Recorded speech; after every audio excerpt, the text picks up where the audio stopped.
Bonjour à tous et bienvenue dans ce nouvel épisode de l'été en direct. Alors cette fois-ci, je suis véhiculée. Vous avez vu, on est du côté de Bouin et je suis en compagnie de notre téléspectatrice ambassadrice du jour. Vous la connaissez peut-être, elle s'appelle Marie-France Berthaud. Bonjour Marie-France. Bonjour Caroline. Alors, on va Oui, commencer. pardon, Voilà, c'est ça. déjà. Marie-France, oui, je dis qu'on te connaît peut-être parce que tu es notamment connue pour tes talents dans la cuisine Oui. et le fait de le publier aussi, que ce soit sur tout à Internet fait. ou dans des livres. Et c'est toi qui nous as donné rendez-vous ici sur Bouin. Ouais. Est-ce que tu peux nous donner la raison? Bon, en fait, j'adore ce lieu. C'est un endroit que je connais depuis que je suis toute petite parce que j'avais un papa qui adorait pêcher, mais il était amateur. Donc, il avait beaucoup de copains pêcheurs au port du Bec notamment. Donc, moi, je suis tout le temps venue ici. Et puis, de plus en plus, avec les années, j'ai vraiment appris, enfin, j'ai redécouvert les marais et j'ai appris à les aimer. Parce que, bon, il y a eu toute une période où on a comme ça quand on est jeune, à l'adolescence. Après, je me disais, oh, c'est plus vert, c'est plus beau ailleurs. Et puis en fait, j'ai redécouvert les marais et vraiment, j'adore ces paysages qui sont très calmes, qui Et sont c'est loin de. justement, voilà, on est en C'est plein magnifique. marais là, on Ouais. est juste sur les bords de Bouin. Et alors, on n'est pas tout seul. Je n'ai pas encore des talents de conduite de calèche. Présente-nous un petit peu nos compagnons du jour. Alors François et Florence, ce sont des amis. Donc on se connaît depuis plusieurs années. Et puis ils ont eu la riche idée de lancer une activité de conte, de promenade en calèche comptée.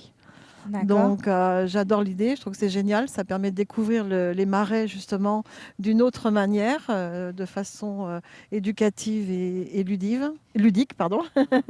Et alors, Et, justement, Florence va nous donner des détails. On va faire le petit passage de relais. Bonjour Florence. Bonjour, Alors, Caroline. expliquez-nous un petit peu ce que vous nous proposez ici dans les marais aux portes de Bouin. Donc cette année, c'est un concept un petit peu nouveau qui s'appelle les contes de la calèche. Donc on a décliné 7 balades sur tout le marais de Bouin, les ports et le bourg de Bouin. Donc on reste essentiellement sur la commune de Bouin. Et donc pendant toute la semaine, on alterne d'une balade à l'autre ces 7 balades qui vont de 1 heure de 3/4 d'heure à 2h30 de balade selon la sortie prévue. Voilà. Alors, Marie-France a évoqué François, mais on n'a pas parlé d'Élodie Voilà. qui nous mène là. Qui nous mène, c'est grâce à elle Tout à qu'on fait. arrive à avancer, à sillonner ici les marais. En fait, c'est un duo, c'est ça la balade. Quand Voilà, on la se balade, balade. on part pas qu'avec François. Non, tout à fait. Le duo, c'est Élodie et François qui vont tenir un petit jeu de rôle pendant tout le temps de la balade. Ce sont 2 artistes. Donc Élodie mène, François est plus conteur. Mais ils vont avoir un petit échange entre Mélusine, qui est le rôle d'Élodie, et le conteur cheval, qui est François. Donc ils vont expliquer tout ça un petit peu tout au long de la balade. Et François va raconter aussi des histoires qui lui sont inspirées du marais. Qui lui sont inspirés du marais. Alors forcément, Voilà. transition, on va voir avec François lui-même. Bonjour, bonjour. François, qu'est-ce que ça vous inspire là, à l'endroit où nous sommes de la promenade? Est-ce qu'on peut donner un petit aperçu justement de vos talents de conteur? Alors en fait, je me sers des lieux, je me sers des bâtiments, du clocher, etc., des ponts, des étiers, pour montrer aux gens la poésie qu'il y a ici. Parce que ici, c'est un lieu comme la montagne que j'ai bien connu. Ici, c'est un lieu où il y a énormément de poésie. Moi, mon but, mon rôle, ce que je veux, c'est que les gens, quand ils repartent chez eux, ils voient une vieille maison, une ruine, un bâtiment très moche, même rouillé, et qui se disent « Ah bah tiens, autour de chez moi, je vais mettre de la poésie aussi. » Voilà. On le voit sous un autre œil quand on repart après la balade. Voilà, mais c'est beau. J'ai eu un copain qui est venu un jour à Bouin, il m'a dit mais c'est triste les marais. Mais je lui ai dit mais non, c'est pas triste. Regarde, il y a des oiseaux, regarde, il y a de la lumière, regarde, il y a des nuages. Un ciel avec plein de nuages, ça a de la poésie. Voilà.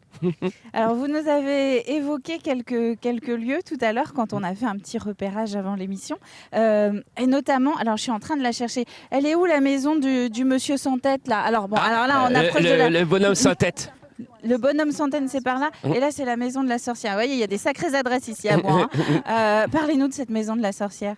Alors, la maison de la sorcière, c'était une maison qui était très importante parce que, en fait, les gens, quand ils construisaient une maison dans les marais, leur inquiétude principale, c'était d'avoir de l'eau douce. de pouvoir boire, se laver et puis donner à manger à leurs bêtes, parce qu'ils ne venaient pas ici en vacances dans le temps. C'était dur quand même d'habiter ici. Et donc, ils faisaient appel à une sourcière. La sourcière venait avec son bandule ou avec son bâton de coudrier et puis elle cherchait des sources pour trouver de l'eau essentielle à la vie.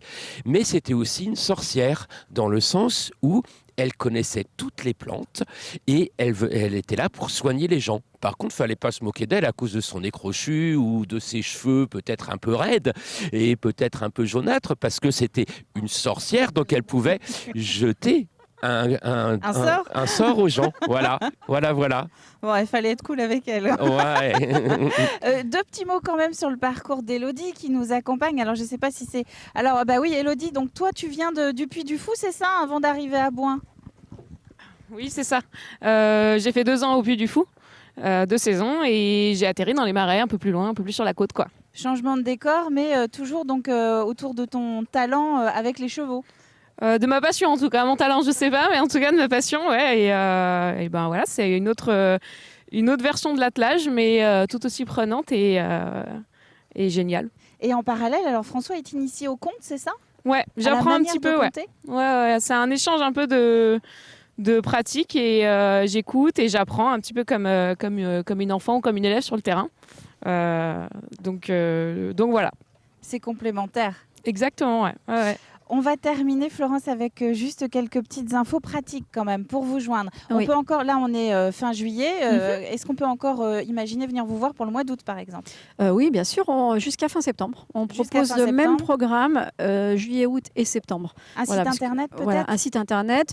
Alors, il y en a même 2. Alors, www.lescontesdelacadèche.com ou www.terredhistoire.com. Terre au pluriel et histoire au pluriel. Voilà. Et ici sur Bouin, donc Voilà. le point de Toutes, départ. on se toutes dit les que balades sont déclinées à ce moment-là, bien décrites sur le site internet et toutes les réservations se font en ligne. Sachant que vous proposez des rencontres avec vous aux abords du Gois également. Voilà, si vous passez par terredhistoire.com, il y a d'autres balades, des balades culturelles, une découverte du port du Bec, une découverte du passage du Gois et des découvertes d'un marais Sadan aussi, ou une découverte de la visite de nurseries d'huîtres. Ah oui. Voilà, qui Aux sont abords de Bois. d'autres balades très intéressantes. Ces balades, on les propose toute l'année, mais toute l'année, on travaille plus avec des demandes particulières de groupe. Voilà, mais par contre, c'est toute l'année, la calèche aussi. Eh bien, merci Florence, merci Élodie, merci François. Merci beaucoup. Marie-France, on va continuer notre découverte ici du nord-ouest vendéen. On va partir voir un peintre maintenant, pas très loin de chez toi, je crois.